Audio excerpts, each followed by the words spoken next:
হয়ে মানে আমার ভালোবাসার জিনিসটাকে বা একটা শখ বলতে পারো বা ভালো লাগা বলতে পারো, যেটাই বলো, এটাকে আমাকে ছাড়তে দেওয়ার পর এত সুন্দরভাবে আমি একটা রিল্যাক্স করছিলাম। পিরিয়ডের ভেতর রয়েছে তো সেই কারণে চাপ নেই।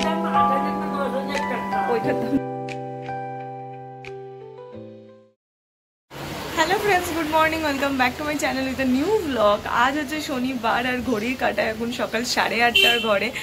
কাল বা লাস্ট দুদিন খুব দেরি করে ঘুম থেকে উঠেছিলাম বলে আজকে একটু সকাল সকালই ঘুম থেকে উঠে পড়েছি। ইভেন আমি ফ্রেশও হয়ে গেছি। ফ্রেশ হওয়ার পর ফার্স্ট যেখানে এলাম সেটা হচ্ছে ব্যালকানি।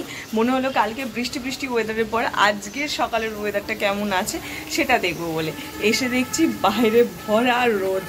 তো চলো এই সুন্দর সকাল, রোদ ঝলমলে সকালের মধ্যে দিয়েই আজকের ভিডিওটা আমি এখন থেকেই শুরু করছি। আর তোমরাও দেখতে থাকো আজকে সারাদিন আমি ঠিক কী করে কাটাচ্ছি। তো চলো আজকের দিনটা এখন থেকেই শুরু করে দিই। এই হচ্ছে আমার বাকি সমস্ত গাছপালা, এদের গায়ে আজকে খুব রোদ লাগছে। দেখি মাকে বলি একটা গামছা বা কিছু এইখানটাতে একটু টাঙিয়ে দিলে এদের রোদটা কম লাগবে, কারণ এগুলো না ডিরেক্ট সানলাইট নিতে পারে না, বিশেষ করে এইটা এগুলো সব কটাই এদের পাতা ওই জন্য না এরকম কালচে কালচে হতে থাকে। তো এইটার ব্যবস্থা করতে হবে, দেখি মাকে গিয়ে বলি। আর এই সব কটা গাছের মধ্যে আমার কোনটা ভীষণ ফেভারিট জানো? সেটা হচ্ছে এইটাকে অ্যাগ্লোনেমা বলে, কিন্তু এর পাতা আমার এত ভালো লাগে। দেখো দুটো পাতায় দুটো কালার, আমার এত ভালো লাগে। এটা মানে ঢাকা পড়ে গেছে, এই ধার থেকে দেখা যাবে। এই একটা কালার পাতার হয় আর এই একটা কালার হয়, তো দুটো কালার হয় একটা গাছটার মধ্যে। আমার ভীষণ ভালো লাগে, যদিও আমার এই গাছটায় ম্যাক্সিমাম এই কালারটাই বেশি হচ্ছে, কিন্তু না এই কালারটাও হয়। এত সুন্দর দেখতে লাগে এই গাছটা। ফার্স্ট আমার পছন্দের গাছ হচ্ছে এইটা, যেটার একটা পাতা আসছে ভেতর থেকে দেখো। আর তার সেকেন্ড পছন্দ হচ্ছে এটাও অ্যাগ্লোনেমার আর একটা ভ্যারিয়েশন, বাট আমার বেশি পছন্দ অ্যাগ্লোনেমার এইটা। এত সুন্দর লাগে এই গাছটাকে দেখতে আমার। চলো মাকে এবার বলি যে ওখানে কিছু একটা দিতে। মা বলছি এইটাতে না তোমাকে কিছু একটা দিতে হবে গো, ব্যালকানিতে। গাছগুলো বড় রোদ পাচ্ছে, কি দিয়ে টাঙানো যায় বলো তো? তুমি তো কাঁচটা তো দিয়েছো, কাঁচা হলে তারপর টাঙাবে। ওইদিকে পিস লিলি গুলো খুব রোদ পাচ্ছে। হ্যাঁ, ওরা তো রোদ পায় না, ওই জন্য পাতাগুলো একটু কালচে কালচে বললো। এই দেখো, এই ভাঙে টাঙিয়ে দিয়েছি এই একটা চাদরকে এনে, এটা ঘরেরই এমনি চাদর টাঙিয়ে দিয়েছি, যার ফলে এরা আর রোদ পাচ্ছে না। সূর্যের তাপটা পাচ্ছে বাট ইনডিরেক্ট আছে, এটাই এনাফ এদের জন্য। ওই কটকটে রোদ না এই গাছগুলো নিতে পারে না, প্রত্যেকটাই ইনডোর। আর এদের কষ্ট দেখলে আমার কষ্ট লাগতে থাকে। ইনডোর প্ল্যান্ট, কিন্তু আমার ঘরে তো অত জায়গা নেই যে আমি এদেরকে ইনডোরে প্লেস করব। তো আরও দু একটা আমার ইনডোর প্ল্যান্ট কেনার ভীষণ ইচ্ছা আছে, বিশেষ করে অ্যাগ্লোনেমার অনেক কটা ভ্যারিয়েশন আছে যেটা আমার কেনার খুব ইচ্ছে, কিন্তু আমার স্পেস প্রবলেমের জন্য এখানে আমি রাখতে পারছি না। বাট ইন ফিউচার তো ডেফিনেটলি ইচ্ছে আছে মন পছন্দ সব কটা গাছ কিনে আমি আমার ঘরটাকে সুন্দর করে সাজাবো। গাছ যে কি ভালোবাসার জিনিস গো, বাধ্য হয়ে এই স্পেস প্রবলেমের জন্য বাধ্য হয়ে এই আমার ভালোবাসার জিনিসটাকে বা একটা শখ বলতে পারো বা ভালো লাগা বলতে পারো, যেটাই বলো, এটাকে আমাকে ছাড়তে হয়েছে। না হলে আগে আমাকে দেখেছো আমি প্রচুর যেতাম নার্সারিতে, কিন্তু বাধ্য হয়ে এখন এই আমার প্রচণ্ড পছন্দের, প্রচণ্ড ভালো লাগার কাজটা আমাকে ছাড়তে হয়েছে। ভালোবাসাটাকে আর কি বিসর্জন দিতে হয়েছে। যে কটা আছে সে কটাকে নিয়েই রাখি, দেখি, বাট নতুন কাউকে আনতে পারছি না এই স্পেসের জন্য। দেখতে দেখতে ঘড়ির কাঁটা সকাল 10টার দিকে। ঘরটা কি সুন্দর ঠান্ডা আর অন্ধকার করে রেখেছি। আসলে বাইরে আজকে খুব রোদ উঠেছে গো, এই জন্য পর্দাগুলো সরাইনি। আর এখন হচ্ছে আমার খাওয়ার সময়, খেতে যাব, বাট কি খাবো সেটাও আজকে তোমাদেরকে আমি দেখাবো। নিয়ে চলে এসেছে মা, আমি এবার বসি আর তোমাদেরকে দেখাই। আজকে আমার প্রচণ্ড পছন্দের খাবার আছে, আর আজ আমি ভাত খাচ্ছি। একটু ভাত খাবার ইচ্ছা হলো, কারণ অনেকদিন ছিলা খেয়েছি, তো ভাবলাম আজকে একটু ভাত খাই। আর যেটা আমার মেন পছন্দের সেটা হচ্ছে এই পোস্ত বড়া। এটা খেতে আমি প্রচণ্ড ভালোবাসি। এই হচ্ছে সেই পোস্ত বড়া, যেটা খেতে আমি প্রচণ্ড ভালোবাসি। তো এইটা দিয়েই আজকে ভাত খাবো ম্যাক্সিমামটা। আর তার সাথে এখানে রয়েছে মাছের ডিম, মানে কাতলা মাছের ডিম আর কাতলা মাছের পেটিয়া দিয়ে একটা কালিয়া একসঙ্গে মাখ করেছে। পর এত সুন্দরভাবে আমি একটা রিল্যাক্স করছিলাম, কারণ ঘরটাকে তো দেখলেই সুন্দর অন্ধকার বানিয়েছিলাম। এত আরাম করছিলাম যে তাড়াতাড়ি করে রেডি হতে হতে মানে দেরি হয়ে গেল আরাম করতে করতে। তারপর তাড়াতাড়ি করে উঠে রেডি হলাম। আর ঘড়ির কাটা এখন 10:50 ঘরে। ওই যে বাইরে দেখছো রিক্সাটা, জানি না এখান থেকে দেখতে পাচ্ছ কিনা। তো কাকুও চলে এসেছে, তাই কারণে আমি এবার ধীরে ধীরে বেরোবো। আমার ক্লিপ নিয়ে নিলাম, চিরুনি নিয়ে নিলাম, নিয়ে জলের বোতলটা নেওয়া হয়নি, যেটা জল না খেয়ে আমি বেরোই না। এটা আমার একটা হ্যাবিট করতে পারো আছে, জল না খেয়ে আমি বেরোই না। কে কাকু? তো হ্যাঁ আচ্ছা, না ধরো এই যে দুটো ধরো, তো আমি খাবো। চলো বেরোই। বাড়ি এসে সবার ফার্স্টে ড্রেসটা চেঞ্জ করে নিয়েছি। প্রচণ্ড গরম করছে আজকে। কি গো বাবা, আমার ক্লিপটার উপর বসে পড়ছিল। প্রচণ্ড গরম করছে আজকে আমার। তো এবার হচ্ছে মুখটা ক্লিন করব। মুখটা এখনও ক্লিন করিনি, তার কারণ হচ্ছে আজকে একটু মুখে প্যাক লাগাবো। লাস্ট কয়েকদিন ধরে মুখে প্যাকটা কিছু লাগানো হচ্ছে না। আর মিন্ত্রাতে একখানা সেল দিচ্ছিলো, তোমরা জানোই। মিন্ত্রা মনে হয় এন্ড অফ সিজন সেল বা এরকম কিছু একটা দিচ্ছিলো।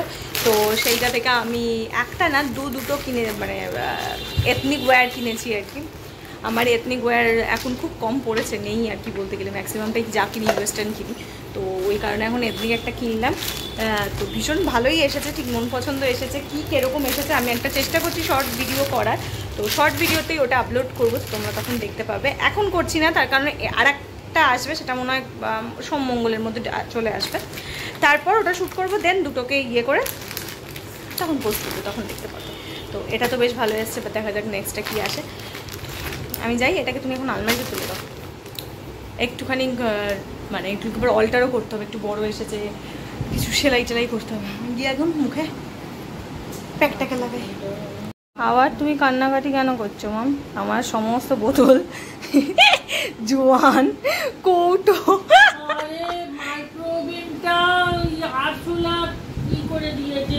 আমাদের মাইক্রোওভেন 1 বছরও হয়নি। ওই প্যানে এই জায়গাটা, বাবা আমার এই মাইক্রোওভেনটা আমি আগের বছর আগস্ট মাসে কিনেছিলাম আমি। তো এটা এখনও আসেনি, তার মধ্যে এটাকে ওই পুচকো পুচকো আরশোলা ঢুকে এটাকে পুরো নষ্ট করে দিয়েছে। তো এটাকে চেঞ্জ করতে হবে। দিল্লিতে গোদরেজের মেন তো যদিও আমাদের ওয়ারেন্টি পিরিয়ডের ভেতর রয়েছে, তো সেই কারণে চাপ নেই। ওইটার দাম 10,000। নতুন একটা মাইক্রোওভেনের কতই দাম হয়? 15-16 হাজার টাকা। আমি মানে আমাদের ছোটো ছোটোগুলোর মধ্যে, ছোটোগুলোর মধ্যেই বলছি। ম্যাক্সিমাম অনেক বড় বড় হয়, সেগুলো না, যার যেরকম। এই ছোটোগুলোর এরকমই দাম হয় 16-17, খুব জোর হলে 20। আর সেখানে কিছু হয়নি। আমাদের আগের বাড়িতে না কোনো রকম আরশোলার উৎপাত ছিল না গো, এই বাড়িটাতে মারাত্মক উৎপাত। কেন বুঝতে পারি না। আর বড় নয় কিন্তু, এই পুত্র পুত্র পুচকু পুচকু আমার দেখলে না আমার সারা শরীর শিশির করে। আর আমি ওদেরকে দেখতেই পারি না একদম। মানে আমি আমার আরশোলাতে খুব একটা প্যানিক হয়, মানে দেখলেই ভয় করে, ছোট হোক বড় হোক যাই হোক, আমি মারাত্মক রকম ভয় পাই আরশোলাতে। আর আর আমার না শিশির করে, আমি নিতেও পারি না ওদেরকে দেখে। তো আমার খুব বিরক্ত লাগে। আর লাগছে ইদানিং, মানে যেখানে দেখতে পাচ্ছি না আমার মনে হচ্ছে দুম দাঁড়াক্কা দিয়ে দিই, আমার এত বিরক্ত লাগছে। তো মাকে আমি অনেকদিনই বলছিলাম, দেখো এদের কি করে হলো, কেন হলো, কিসের জন্য হলো বুঝতে পারছি না। তো আজ ফাইনালি মাইক্রোওয়েভটা গেল, কি আর করা যাবে, দেখা যাক কবে ঠিক করে। তাও ফাইনালি ওয়ারেন্টি পিরিয়ডের ভেতর ছিল বলে 8-10 হাজার টাকা খরচা হলো না, নাহলে 10-12 হাজার টাকার গল্প হয়ে যেত হয়তো। আবার চেঞ্জ করতে হতো 1 বছরের মধ্যে। ডিনার করতে বসেছি। আর যদিও লাস্ট কয়েকদিন, মানে আগের দিন বা আজকের দিন যাই বলো, স্যুপ বা দুধ রুটি কিছুই খাচ্ছি না, খাচ্ছি একটু ঘরের রুটি তরকারি, বাট পুরোটাই সেটাও ডায়েট ফর্মে। কালকে গেলাম ঝিঙের তরকারি, আর আজ হচ্ছে পেঁপের তরকারি। খুব করুণ ব্যাপার, ভাল লাগছে না এসব খাওয়ার, আমার একটু ইচ্ছে নেই ঝিঙের তরকারি পেঁপের তরকারি। তো ঠিক আছে, অনেক দিন দুধ রুটি স্যুপ খাচ্ছি, তো ভাবলাম একটু ঝিঙে পেঁপে ট্রাই করে দেখি। এটাও হেলদি, একটু ভালোই আর কি। যদি কিছু ইমপ্রুভ হয়। কতখানি ওয়েট হয়েছিল তাও ভুলে গেছি, মাঝখানে ওয়েটটা একটু বেড়েও ছিল, তারপরে একটু ভুলভাল খাওয়া হয়েছে, সামনে মেলা ছিল, মেলাতে আমি জিলিপি টিলিপি খেয়েছি, ফুচকা খেয়েছি, তো এইসব তো উল্টাপাল্টা খাওয়া হয়েইছে। তো সেই কারণে এখন একটু চেষ্টা করছি ঠিকঠাক খাওয়ার। আবার আমার মন মর্জি কবে বিগড়বে তার নেই ঠিক, তবে হ্যাঁ আপাতত একটা মাস একটু ঠিকঠাক খাবারই চেষ্টা করবো। তো এখন এই ঝিঙে পেঁপে এইসবই খেতে হবে। ডিনার কমপ্লিট করার পর আমি আর মা শুয়ে শুয়ে বাংলা ডান্স দেখছিলাম, যেটা স্যাটারডে আর সানডে আমাদের দুজনের একটা খুব ভালো লাগার একটা রিয়েলিটি শো। আমাদের দেখতে প্রচণ্ড ভালো লাগে এই রিয়েলিটি শোটা, তো সেটাই দেখছিলাম। তাও ফুল কমপ্লিট হলো না, ঘুম ঘুম পাচ্ছে। ভাবলাম এবার শুয়ে পড়ি, একটু ফোন ঘাঁটি, একটু বন্ধুদের সঙ্গে সারা সপ্তাহে যা যা গল্প গুজব করা হয় না একটু মন দিয়ে গল্প গুজব করি, টিভি দেখি, টিভি দেখি বলছি সিনেমা দেখি, এইসব টুকিটাকি কাজকর্ম করতে থাকি। ব্যাস এই ছিল আজকের গোটা শনিবারের দিনটা। কেমন লাগলো জানিও, যদি ভালো লাগে প্লিজ লাইক করো, শেয়ার করো, সাবস্ক্রাইব করো, একটু পাশে থেকো, তাহলেই আমার ভালো লাগবে। আর তোমরা যত সাবস্ক্রাইব করো, যত লাইক করো, যত কমেন্ট করো, আমি ভিডিও বানাতে আরও ভালোভাবে এনার্জি পাই, আমার করতে আরও ভালো লাগে, ইচ্ছা হয়, মানে আরও মানে আমার করতে ভালো লাগে নানা রকমভাবে, তো এনার্জি পাই আমি। তো প্লিজ প্লিজ প্লিজ তাড়াতাড়ি করে লাইক করো, শেয়ার করো, সাবস্ক্রাইব করে দিও আমার চ্যানেলটা। তো চলো ভিডিওটা যেটুকুনি রাখছি, কালকে সকালবেলা তোমাদের সঙ্গে দেখা করছি সানডের একটা নতুন ভিডিও নিয়ে। আশা করি কালকের ভিডিওটা তোমাদের ভালো লাগবে। তো চলো টাটা বাই বাই, দেখা হচ্ছে কাল সকালে তোমাদের সঙ্গে একটা নতুন ভিডিও। বাই।